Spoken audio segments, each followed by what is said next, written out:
Hi అండి. ఎలా ఉన్నారు? నేనైతే బాగున్నానండి. ఏంటి భాను తెగ రెడీ అయిపోయి తెగ ఫోజులు ఇస్తుంది అనుకుంటున్నారా? నేనైతే సండే మార్నింగే లేచి రెడీ అయిపోయి బుద్ధిమంతురాల్లాగా బయటికి వెళ్ళిపోతున్నాను. ఎక్కడికంటే మా అక్క వాళ్ళ అమ్మాయి మెచ్యూర్ అయిందండి. తినేది అమ్మాయి అక్కడికి వెళ్తున్నాను. అంటే తన 3 డేస్ అయింది.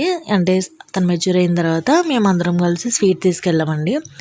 అంటే చుట్టాలందరం కలిసి తీసుకెళ్ళాలని అనుకున్నాము. మా వదిన, పెద్దమ్మ వాళ్ళు, అక్క వాళ్ళందరం కలిసి తీసుకెళ్ళాము. ఇంకా అందుకని సండే రోజే ఉదయాన్నే లేచి రెడీ అయ్యాననమాట. మామూలుగా అయితే నేను అసలు సండే లెగం కదా మనం మధ్యాహ్నం వరకు.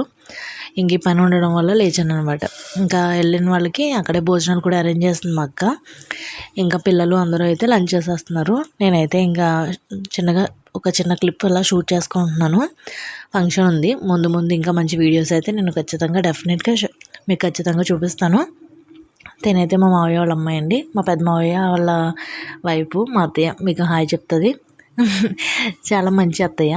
ఇంకా మా వాళ్ళు చాలామంది ఉన్నారు కానీ ఆ టైంలో కొంచెం మిస్ అయ్యారు. మా అక్క అండి, వీళ్ళ అమ్మాయి ఇప్పుడు మెచ్యూర్ అయ్యింది. తను కొంచెం చాలా హడావిడిగా ఉంది. ఇంకా ఫంక్షన్ అంటే ఆడవాళ్ళకి తెలియని విషయం ఉంది. చాలా టెన్షన్గా ఉంటాము. అందులోనూ ఇంకా ఆడవాళ్ళు అంటే చాలా కష్టాలు ఉంటాయి కదా మనకి. ఏం చీర కట్టుకోవాలి, ఏం నగలు పెట్టుకోవాలి, ఎలా రెడీ అవ్వాలి, ఏంటి అనేది చాలా కంగారు ఉంటుంది. ఇంకా నేనైతే లంచ్ చేసేసి ఈవినింగ్ అయితే 4:30 కల్లా నేను రిటర్న్ అయిపోయానండి ఇంటికి.